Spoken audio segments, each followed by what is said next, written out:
Tudo bem, pessoal? Meu nome é Alexandre, sou professor de Física do Colégio Militar de Juiz de Fora, da disciplina Física. No vídeo de hoje, eu vou resolver algumas questões do último concurso para a Polícia Rodoviária Federal, na parte da mecânica, uma parte muito cobrada em prova, muito importante e que pode garantir a sua aprovação. A aula de hoje é aula de resolução de questões, mas a aula teórica eu vou colocar o link na descrição desse vídeo. Vai ficar aí para vocês. Além disso, vou colocar também o material didático utilizado na resolução do vídeo de hoje e da aula teórica. Só peço, por favor, a inscrição de vocês no canal e um like, porque isso dá uma força. Considerando que um veículo com massa igual a 1000 kg se mova em linha reta, com velocidade constante e igual a 72 km por hora, e considerando ainda que a aceleração da gravidade seja igual a 10 metros por segundo ao quadrado, julgue os itens a seguir. Item 115. Quando o freio for acionado, para que o veículo pare, a sua energia cinética e o trabalho da força de atrito em módulo deverão ser iguais. Eu vou analisar com vocês cada um dos itens, cada afirmação, cada dado, explicando para vocês como resolver esse tipo de questão. Já vou logo falando, essa aqui é uma questão clássica de mecânica, muito interessante, muito importante e vale a pena você ficar atento à solução. Olha só, quando você aciona o freio, para que o veículo pare, tem que existir uma força de atrito entre os pneus do veículo e a pista, o asfalto, por exemplo.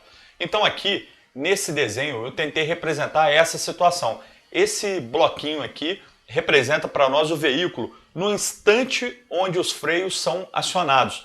Nesse instante, tem três forças atuando sobre o veículo. A partir daí, peso, força normal, que é uma força de compressão entre o veículo e o asfalto, entre o piso da pista, e a força de atrito atuando contra a velocidade.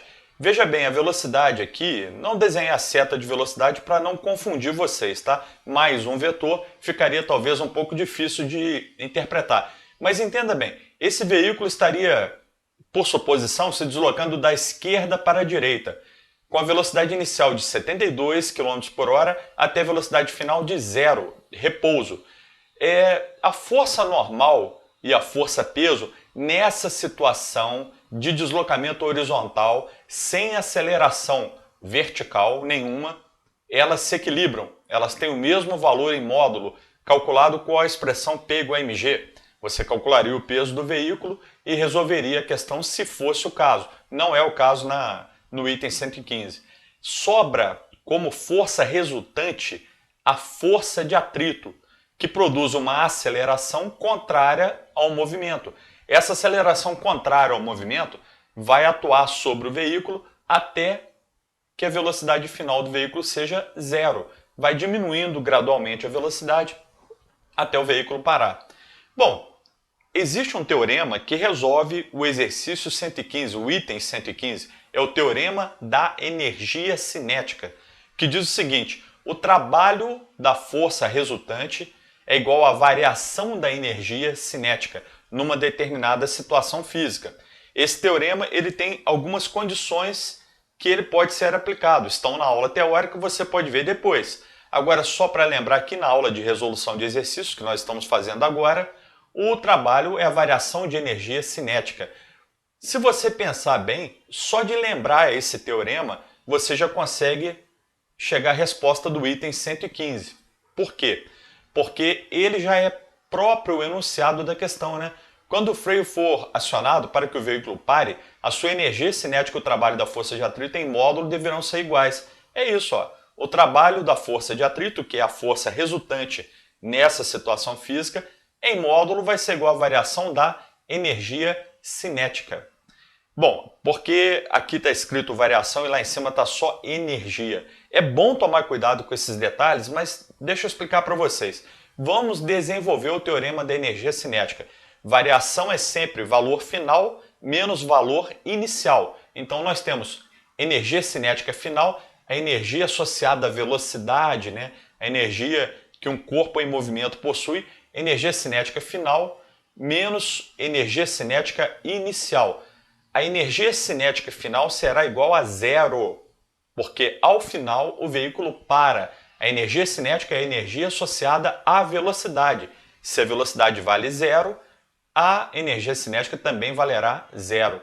Então você terá energia cinética final zero menos energia cinética inicial, que no item 115 não é importante saber o valor numérico. É apenas importante chegar à conclusão do seguinte: o trabalho da força de atrito é igual a menos a variação da energia cinética. Isso sai do enunciado do teorema da energia cinética. Agora, lendo o enunciado do item 115, ele diz assim, ó, o trabalho e a energia cinética terão módulos iguais. Módulo pode ser interpretado como valor sem sinal. Então, o trabalho em módulo é igual a variação de energia cinética, é igual à energia cinética inicial em módulo. Bom, como você pode entender isso? Olha, a força de atrito atuou sobre o veículo, diminuindo sua energia cinética até zerar e levando essa energia cinética do veículo para o solo na forma de aquecimento, de atrito. Então, nesse exercício, a força de atrito é uma força dissipativa, é uma força que retira energia de um local e leva para o outro, retira do veículo e leva para o solo na forma de aquecimento, de calor, na forma do atrito. E é esse o trabalho da força de atrito ao longo desse exercício. É o trabalho suficiente para zerar a energia cinética. Então, em módulo, a energia cinética inicial é com certeza igual ao trabalho da força de atrito durante todo esse deslocamento. Item 116. Antes de iniciar o processo de frenagem, a energia mecânica do veículo era igual a 200 mil joules. Olha, pessoal, antes de resolver o item 116, dá uma olhada aqui nos dados. Massa do veículo, 1000 kg, ok, está no Sistema Internacional de Unidades, ótimo, não precisa mexer. Velocidade inicial, 72 km por hora, vai ter que mexer. Vamos fazer uma conversão de unidade que eu vou explicar daqui a pouco. Aceleração da gravidade, 10 metros por segundo ao quadrado, que também está legal e também nem vai usar, tá? Na verdade, olha só, a velocidade inicial, 72 km por hora, ela deve ser convertida para metro por segundo. Metro por segundo é unidade do SI, do Sistema Internacional de Unidades. Então, pense comigo, ó, mecânica, essa parte da física da aula de hoje. Falou em mecânica, tudo é SI. Metro, metro por segundo, quilograma, joule, etc. Tudo isso nós vamos ter que utilizar na resolução de questões numéricas de mecânica. Então, olha, você pega 72 km por hora, divide por 3,6 e acha 20 metros por segundo. Uma velocidade aí muito comum numa estrada, numa pista, muito comum um carro fazer essa velocidade, tá? A energia mecânica é a soma da energia cinética mais a energia potencial. Num exercício desse tipo, a energia potencial nem se aplica. Por quê? Porque a energia potencial aqui que poderia existir seria energia potencial gravitacional, que depende da altura em relação a um nível de referência. Bom, eu vou tomar como nível de referência o nível da estrada, o solo, por onde o veículo passa. Como esse veículo não tem altura em relação ao solo, ele está conectado ao solo, está em contato com o solo, a altura é igual a zero. A energia potencial gravitacional, que é a energia associada a essa altura, também valerá zero. Então, o que sobra para nós de energia mecânica? A energia mecânica será igual à energia cinética apenas. Por quê? Recapitulando, energia mecânica é a soma da energia cinética mais potencial. Se não tem potencial, sobra apenas energia cinética, cuja fórmula é mv² sobre 2. Essa é a equação da energia cinética. Massa, 1000 kg, velocidade 20 ao quadrado, quadradinho aqui da fórmula, sobre 2. Resolvendo isso, dá 200 mil joules. Então, os dois itens estão certos. Essa é a resposta. Mais um exercício, pessoal. Uma bala de revólver de massa igual a 10 gramas foi disparada com velocidade v na direção de um bloco de massa igual a 4 kg, suspenso por um fio, conforme ilustrado na figura acima, que aqui no meu PowerPoint está do lado, tá? Por motivo aí de formatação. A bala ficou encravada no bloco e o conjunto subiu até uma altura H igual a 30 centímetros. Considerando essas informações e assumindo que a aceleração da gravidade seja igual a 10 metros por segundo ao quadrado, julgue o item abaixo. 117. Se toda a energia cinética que o conjunto adquiriu imediatamente após a colisão fosse transformada em energia potencial, a velocidade do conjunto após a colisão e a velocidade com que a bala foi disparada seriam, respectivamente, superiores a 2 metros por segundo e a 960 metros por segundo. Então, não está pedido aqui no exercício, mas é o que a gente precisa fazer. A gente precisa calcular a velocidade da bala, do projétil, e depois do impacto, calcular a velocidade que o conjunto massa do bloco mais massa da bala adquire subindo aqui. Então, na verdade, esse exercício é um exercício para cálculo de velocidades. Depois a gente interpreta a afirmação do item, né? A gente tem que tomar cuidado com a afirmação do item e marcar se é certa ou errada, mas só dá para fazer isso depois de saber os valores das velocidades. Para isso, mostrei aqui para vocês a situação física mais detalhada com um esquema assim mais clássico de livros de física. Imagine aqui o projétil com uma velocidade que eu vou chamar de V0, um pouco diferente do enunciado, mas só para ficar mais didático, tá? Ele encrava no bloco, nesse pêndulo balístico, é um bloco que recebe o impacto e depois se desloca. Bom, encrava e esse conjunto, imediatamente após a colisão, assume uma velocidade v. Então, para nós, ó, o projétil tem uma velocidade v0, saiu lá da arma, percorreu uma certa distância com essa velocidade constante, encravou no bloco. Aí, o projétil mais o bloco se transformam num único corpo, que vai se deslocar inicialmente com a velocidade v. Isso aqui são apenas termos didáticos, é só para a gente poder entender a situação. V0, velocidade da bala ao longo do ar, na trajetória até tocar o bloco, e v, velocidade do conjunto após o impacto, imediatamente após, naquele segundo após o impacto, segundo milissegundo, né? Uma coisa muito rápida após o impacto. Agora, pessoal, para poder resolver esse exercício, vou lembrar aqui a vocês o seguinte, nós temos conversão de unidade, ó, 10 gramas, massa do projétil, dividindo por 1000, 0,01 kg. Quilograma é a unidade do SI, então tem que usar quilograma. Massa, emissão, 4 kg, massa do bloco, do pêndulo balístico, do bloco que tem uma massa grande em comparação com a massa do projétil, para absorver esse impacto e sofrer um movimento. A altura máxima que será atingida por esse pêndulo balístico, 30 centímetros, divide por 100, 0,3 metros, e a gravidade 10, tá? Isso aqui será importante. Todos esses dados serão utilizados ao longo do exercício. Mas observe bem, vamos pensar fisicamente. Temos duas velocidades aí. Velocidade do projétil e velocidade do pêndulo. Essas duas velocidades, no momento, estão indeterminadas, mas inicialmente eu consigo pegar uma equação clássica da mecânica, que é a equação da conservação da quantidade de movimento, muito utilizada em exercícios que envolvem colisões, que é o caso deste exercício. Este é um exercício clássico de colisões, muito importante, vale a pena estudar. Então, para resolver isso, nós usamos a conservação da quantidade de movimento. Mas atenção, daqui não vai sair a resposta final. Daqui vai sair uma equação. Depois eu vou precisar achar outra.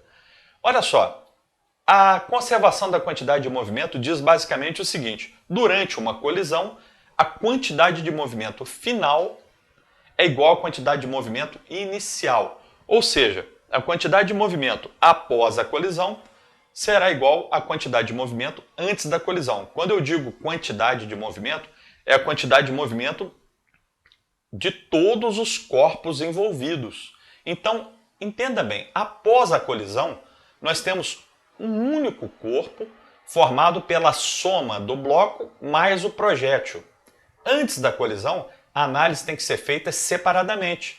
Uma análise para o projétil e outra para o bloco. Vamos pensar juntos. Ó. Após a colisão, quantidade de movimento final é mv. mv, massa vezes velocidade. Esta é a equação da quantidade de movimento. Massa vezes velocidade. Após a colisão, é massa do bloco mais massa do projétil vezes v. v é a velocidade do conjunto após a colisão. Inicialmente, nós tínhamos dois corpos separados. O projétil, que possuía velocidade e, portanto, possuía quantidade de movimento, e o bloco que estava em repouso. Sua velocidade era zero, sua quantidade de movimento também era zero. Então você tem assim, olha só, mzão mais mzinho vezes v após a colisão, igual a mzinho vezes v0, que é a velocidade do projétil antes da colisão. Então, pensando em conjunto, temos um conjunto se deslocando após a colisão e, inicialmente, tínhamos só o projétil se deslocando. Substituindo os valores numéricos é 4 kg mais 0,01 kg vezes v igual a 0,01 vezes v0. 0,01 é a massa só do projétil. V0 é a velocidade inicial só do projétil. Resolvendo isso e colocando numa ordem mais fácil de entender o resto do exercício, eu achei isso aqui, ó, V0 igual a 401 vezes V. Então eu tenho uma relação que diz o seguinte, a velocidade do projétil, que é alta, bem alta, é 401 vezes a velocidade do bloco, que é relativamente baixa, a velocidade do conjunto, após a colisão. Ou seja, o projétil levinho, isolado, disparado por uma arma de fogo, tem uma velocidade 401 vezes maior do que o conjunto, que é pesadão, 4 kg mais 0,01, após a colisão. Então, essa equação aqui, ela está bem coerente com a situação física apresentada. Projétil leve, velocidade grande. Bloco pesado, velocidade pequena. Porém, olha que interessante, ela tem duas variáveis em apenas uma equação que eu chamei de equação 1. Quando isso acontece, você tem que pensar o seguinte, vou tentar achar outra equação e montar um sistema. Por quê? Duas variáveis, uma equação só, é indefinido. Você não consegue achar o valor individual de cada uma delas. Por isso, vamos continuar analisando a situação proposta. Imediatamente após a colisão, você tem isso aqui. Como eu falei anteriormente, esse pêndulo se desloca junto com o projétil até uma certa altura h. Ele percorre uma distância, mas o que importa para nós é a diferença de altura. Por que a diferença de altura? Devido à energia potencial gravitacional. Olha só, pessoal, energia potencial gravitacional, ela depende da altura onde um corpo se encontra num determinado instante. Esse corpo, que é bloco mais projétil, vai ter uma certa altura de 30 centímetros, 0,3 metros, após um tempo após o impacto. Nessa altura, que é a altura máxima que esse conjunto subiu, a velocidade ali vale zero. É aquela paradinha para voltar a descer. É inversão de sentido. É a altura máxima. Grava isso. Na altura máxima, a velocidade no eixo y vale zero. Então, olha só. Esse objeto chega lá em cima, altura máxima h, e com isso me permite resolver o exercício. Por quê? Porque entre essa posição inicial e essa posição final, existe conservação da energia mecânica, que diz o seguinte, a energia mecânica final será igual à energia mecânica inicial. Energia mecânica é a soma da cinética mais potencial. Lá no alto, no final, esse conjunto aqui possui apenas energia potencial gravitacional. Então a sua energia mecânica fica reduzida a uma parcela de energia potencial gravitacional. Por que isso? Porque lá no alto não tem velocidade, a velocidade é zero. E com isso a energia cinética no alto também é zero. Então a energia mecânica lá no alto é somente a energia potencial gravitacional. Agora, e no início? Bom, no início já é o contrário. No início não existia altura. Mas você poderia perguntar, não, mas tinha uma altura, esse objeto aí é montado a partir de 1 metro do solo, 2 metros. Calma. A altura depende da referência que você adota. Então, se eu passar aqui uma linha horizontal, coincidindo com a base desse bloquinho, a altura inicial era 0. Entendeu? Então, a altura inicial 0. Portanto, a energia potencial gravitacional inicial era 0. Então, no instante do impacto, nós podemos dizer o seguinte: existe energia mecânica, mas ela é apenas igual à energia cinética. Em resumo, o que nós temos escrito aqui? Nós temos escrito o seguinte: toda a energia cinética inicial desse impacto foi convertida em energia potencial gravitacional ao final do movimento. Ou seja, essa equação aqui para nós diz o seguinte: a energia não pode ser criada e nem destruída, ela apenas se transforma ou se conserva. A energia cinética inicial se transforma em energia potencial gravitacional. Substituindo na equação, nós temos o seguinte: energia potencial é mgh. Lá no alto é o conjunto, mzão mais mzinho, massa do bloco mais massa da bala que está dentro do bloco, vezes g, gravidade, vezes h, altura. No início, aqui ó, ponto inicial do movimento, mzão mais mzinho, massa do bloco mais massa do projétil, vezes v ao quadrado sobre 2. Resolvendo isso, cortando as massas, você tem raiz quadrada de 2gh. Ok? Você substitui 2 vezes 10 vezes 0,3. É raiz quadrada de 6. Pode ser que no dia da prova você tenha dificuldade de interpretar a raiz quadrada de 6, mas com certeza ela é um valor maior do que 2 e menor do que 3. 2 ao quadrado, 4. 3 ao quadrado, 9. Então a raiz quadrada de 6 está entre 2 e 3. E com isso, já dá para avaliar a resposta do item, né? Uma parte da resposta, ok? Depois eu volto ao item, mas fazendo essa conta com calculadora e aproximando e tal, eu achei 2,45 aproximadamente metros por segundo, a velocidade inicial desse conjunto. Lembre-se, não é a velocidade inicial da bala, é a velocidade do conjunto bala mais bloco após o impacto, após a colisão, após a bala ficar encravada aqui. Eu vou chamar isso aqui de equação 2. Voltando na equação 1, olha que interessante. Velocidade do projétil, V0, é 401 vezes V. 401 vezes 2,45. Substituindo, dá 982,45 metros por segundo. E com isso eu posso avaliar o item. Olha só, relendo o item. Se toda a energia cinética que o conjunto adquiriu imediatamente após a colisão fosse transformada em energia potencial gravitacional, né, a velocidade do conjunto após a colisão e a velocidade com que a bala foi disparada seriam, respectivamente, superiores a 2, correto, porque eu achei 2,45, lembra, raiz quadrada de 6, e a 960, correto também, porque ó, eu achei 982,45. Então esse item está certo. Galera, por hoje é só. Muito obrigado pela atenção e até a próxima aula.